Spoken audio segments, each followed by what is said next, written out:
suggestions. But let's read your number 3. Natalia, can you put that up on the screen? Yes, so the audience has it. Any woman who makes you wait for sex or by her actions implies she is making you wait for sex. The sex is never worth the wait. Okay, so first I'm going to give you an opportunity to expand. Why? Okay, and what do you mean by that? Okay, so first and foremost, the reason why I put that as an iron rule. Now here, you have to explain to you exactly what the iron rules are. Okay, they're not suggestions. I say suggestions, but they're not like follow these 9 steps to a perfect life, because everybody wants a step-by-step 12 rules for life, 7 easy tips to have. Publishers tell you to write like that sometimes. To have the perfect life, just follow these easy, because everybody wants a step-by-step guide. So I have to point that out in the very beginning here, that when I was writing these all of my writing comes from the forum era, is what I like to call it. I used to be a moderator on a forum called So Suave. And so all of the stuff it's in all of my books, really, but certainly everything that's in the first book, are derivatives from having conversations for over the course of about 10 years with guys who are coming together in what was known as the seduction community at that time. It was PUAs, and was, we called it, Mystery Method and Neil Strauss and all that stuff. It was a very small C. Yes, by today's standards, we think of it as sort of like the golden era, like, oh, that was then, this is now kind of thing. But all of the conversations that we were having at that time ended up becoming essays that I think of myself more as like an essayist rather than a blogger, because if you look at my blog, it's really more, it's not about here's what's going on in my life, it's here's what's going on from the conversations I've been having. So a lot of the stuff that's in the original Rational Male is from aggregate conversations that we had over the course of 10 years on these blogs. So that's number 1. Number 2 is that so the principle of Iron Rule number 3 is about genuine desire. So it's not about go and bang anything on 2 legs. And that's the first thing anybody thinks of. Like, well, you don't want a girl to think you're easy, or a girl doesn't want guys to think that she's easy, play hard to get, be a coquette. Like coquetry is the operative term there. But that's not what it's about. It's about genuine desire. What does that mean, genuine? Is the implication that if a woman desires you, she will act on it, and if she doesn't desire you, she will not? Is that what you're implying? It's motivation to become intimate on the part of a woman, and too many guys will sell themselves short on because most guys don't get laid. Most guys don't, especially today. We have the Lost Boys generation. A lot of guys today just simply, it's a foreign thought for them to be able to do what I call spinning plates, which is dating non-exclusively, which I'm sure we'll get into later on. Oh, yeah. Okay. We're going to get to that, don't you? So as far as Iron Rule number 3 is concerned, it's not about the go and have sex with as many people as you possibly can. It's about understanding genuine desire. So why do you assume that if a woman decides to wait and not have sex instantly, that they don't desire you? Because I don't think that's because it becomes you get yourself into a position of negotiating desire, and when you're negotiating desire, one of the operative points again in the book is you cannot negotiate genuine desire. That's not negotiating desire, though. Let me give you an example. I'm a woman who I was raised by a dad and a mom who were together for many years, and my dad taught me from a very young age about self-respect. He instilled in me that your body is your temple, and you should respect your body. If you don't respect your body, nobody else is going to respect your body. So I never had a fling phase.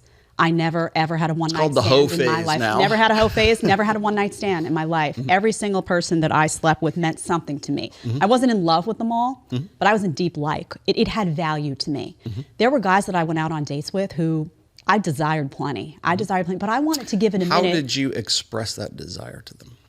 I was affectionate. I was flirty with them. I was very clearly interested. Eye contact, body language, all of that was coming into play. But I needed a minute to make sure that meant something, because I wasn't willing to give my body, to let someone inside my body, which I have a lot of self-respect for, unless it was real, unless it had value, for one main reason. First of all, I have self-respect. Secondly, I wasn't raised like that. And thirdly, a lot of women don't get anything out of the sex if they're not emotionally connected. So I was like, wow, this guy's really cool. I like his energy. This happened to me a number of times. I like what he's about. I think he's confident. I think he's sexy. This is all very appealing to me. Let me feel this out and just make sure there's something real here, because I'm not going to put my body into it, my soul, everything, unless it's real. Unless he's really into me, I'm really into him. It wasn't a power struggle. It wasn't about, I'm going to withhold this and make him want it. None of that was going into play. To be 100% honest, ever. I don't play games like that. I'm not interested in them. I think men can detect them, and I think they immediately size you up as playing a game. So I don't play games. So there are women that, I want to just nuance this and say there are women that hold that back, not because they're playing a power game or trying to negotiate with men, but because they really have been raised right. Women of your generation do. I think that in those terms. So are you only talking to young women here? Well, no, not necessarily. Because you're talking to me here too. I am talking to you there. I'm talking to women who are, from 15 all the way up to 70, 85 So what do you years say old. to someone like me, though? So, do you acknowledge what I would case? say to you is that most guys, and one of the reasons for this rule is most guys experience a mitigation when it comes to sexual desire. So when we're talking about genuine desire, what I'm talking about is something that's organic, something that you have, like when a woman who is into you won't confuse you. Okay, so when guys tell me, "Oh, she's sending me mixed messages," I'm like, "No, she's not. The medium is the message. Is she flaking on dates? Is she that's telling different. you? Is she telling you? Is she telling you one thing and doing something else?" I agree with you there. I mean, this is the byword of the What if manosphere. it's not mixed Believe messaging, what she does. though? What if it's not mixed messaging? Well, how does he know that? Again, what question. if it's somebody? What if they vocalize it? What if I'm Okay. up front? In other words, So I'll say it. I'll vocalize it to a man. Because the vocalization of it is different from actually living it out. Okay, it's like I said, the medium is the message, and like one of the things we've been telling guys for ages, and it applies across the board. Really, is believe what she does, not what she says. So if a woman is flaking on dates, that's the message. That's different, That's though. the thing. That's different than someone who's not flaking on dates. Someone who's showing up. Somebody who's showing up. Somebody who's interested. So like there are. What if? I mean, there are women like me. I would say, hey, I'm not dating around. I'm not interested in that. I'm really interested in you. I'm just taking some time to get to know you. This is just how I grew up. Well, see, a lot of and I heard you talk about this with Adam as well, is a lot of your experience is, of course, anecdotal and it's personalized and everything. And I know only a little bit of your background as far as that's concerned, but we don't date like that anymore. We date online right now. The number one way for men and women to get together is online, is through Hinge, Bumble, Tinder, That's through a problem. apps. It's a problem, but it's also an advantage in some cases as well. But whether it's a problem or it's not, that's what we're dealing with right now. Right. If you like the short clip, you can catch another one here, or you can catch the full episode right here.